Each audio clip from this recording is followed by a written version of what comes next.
In this video, I thought I would address the elephant in the room for beginner painters, which is, as a beginner, which paint should I choose?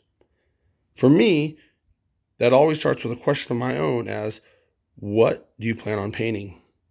If it's miniatures from a board game that do not have an associated paint range, my answer is simple. It really doesn't matter. Most of these paints are pretty good. You'll even find pluses and minuses between them all. And as your hobby experience grows, your collection will, and you'll probably find that you don't really use a range, that you use a paint here and there from all the different ones, depending on what color you want or the results that you get from that particular pot or that bottle of paint. However, if you're painting from a range that has a known paint line, like say Warhammer 40K, that has their Citadel line, in that case, I would recommend actually using the Citadel paints. Again, not because I think Citadel is better than, say, Vallejo, but it's because as a beginner, you're looking for all the help you can get. And one of the easiest forms of help is the painting guide on the back of the box and all of their great tutorials. And their tutorials will give you a paint scheme, will tell you exactly which paints they use. Therefore, it's very easy to follow along and use the same paints. As a beginner, that's very helpful, which is why when painting those kind of miniatures, I recommend using that line. With that being said, I did think I would go over a little bit about these paints, and talk about the painting styles, for a beginner and what I do and what have you. And I thought I would start with the Citadel to start off with, because they've kind of really gone with this two different scheme painting methods, which can be done with any of the lines. And you have your more traditional form of painting, where you will usually take your base, which is usually an all over, for the main areas, paint for your miniature. Maybe your first layer, usually a little lighter color, then a wash down on top of it, and then your highlights. They have since added to their lines a contrast, which basically gets rid of your base, your first layer, and the wash. So all you really need to do is put down your contrast and then maybe some highlight layers.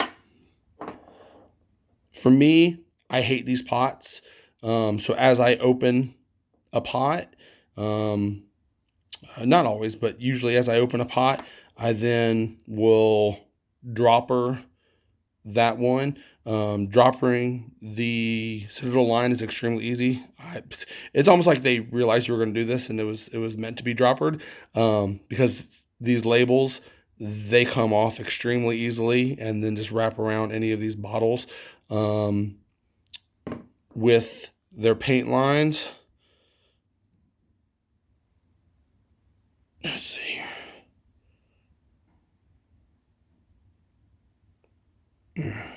There it goes. You have their, right there.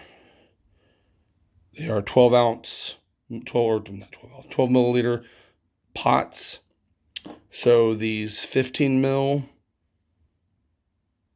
usually work really great for putting an entire pot in.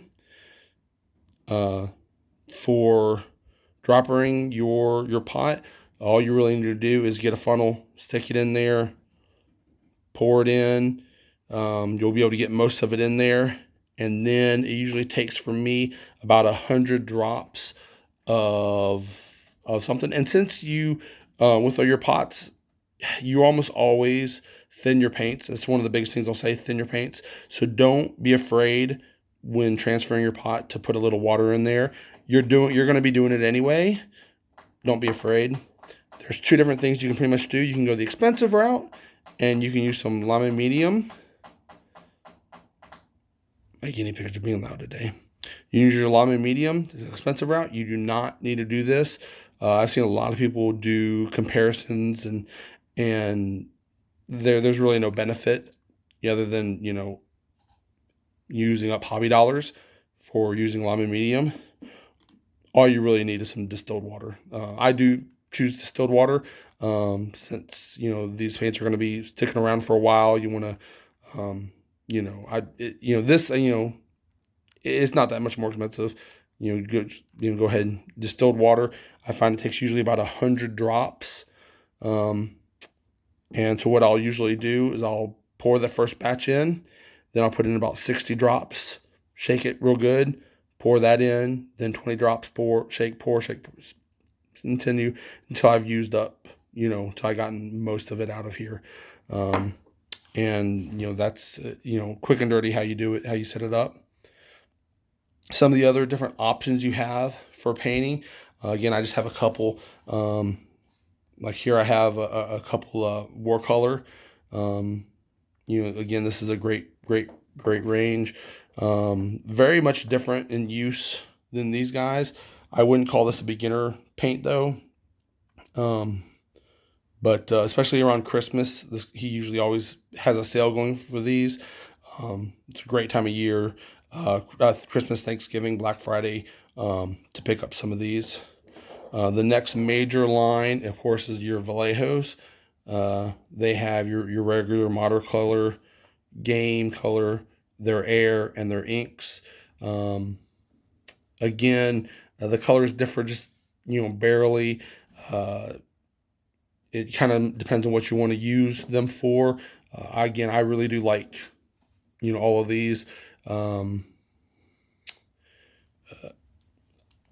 With these guys, again, they don't have a figure set that goes along with them. So you'll probably find that these will be one of the ones you pick up, later on as you go on. I really like the Vallejo line. And then I just have your normal Walmart color craft paint. I got a couple of these just because they were in much cheaper versions because I wanted to try some color shift stuff. So I just recently got these so I can test color shift. And then you also have things like your earth texture, mainly for doing your bases and what have you. So when you are looking for your paints, a couple of things that you're really going to look for is, what style do you want to do? Your more traditional style, or do you want to attempt to do the contrast style, and get the colors that you're looking for?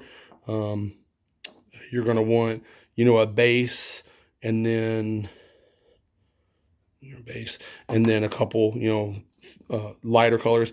And of course you can do this yourself, just by, adding a little bit of, white to this and making your different, levels of color. But so you're on your basically your base paints. The next big thing is that you're going to want to pick up is some shades or some washes. Again, it doesn't really matter which company you use, which company you go for that. But the washes are going to get into the recesses. There's a reason this was originally called Liquid Talent, because it's really going to help all of those details pop and come to life. If you are doing something that has a lot of armor metallic, Citadel does have an option for a gloss line. So if you don't want to lose that gloss color in your metal paints, when you do your wash, you can use a gloss wash. And then you have your technicals for adding some blood effects or some corrosion effects. These are a little higher level, not necessary for beginner, but the technical lines are a nice add-on. And then of course, then you have your basing material. I like the Vallejo Earth Texture. One of the few instances where I do really recommend this one over. Because you can get a Citadel line, but basically for maybe like 2 pots of the Citadel line. You're going to get this entire thing, and it's like 10. Um, and they have a bunch.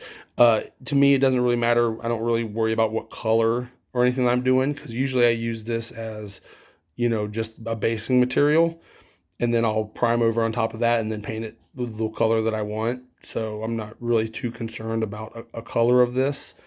One of the few exceptions that I do have is I really do love the Vallejo metal lines. They're liquid silver, gold, copper.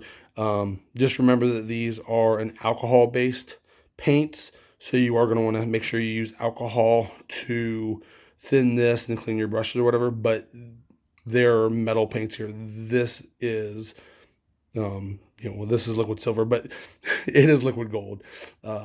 Love their metal range. So that's a quick rundown of painting for beginners. Once again, in summary, it doesn't matter what you get. They're all really great paints. You'll have success with them all. The only reason I would recommend one line over the other is if that line is for the models that you are painting. It'll just make your life easier for painting them and getting paint schemes and following along and watching other tutorial videos. Hope this was helpful. Hope you enjoyed.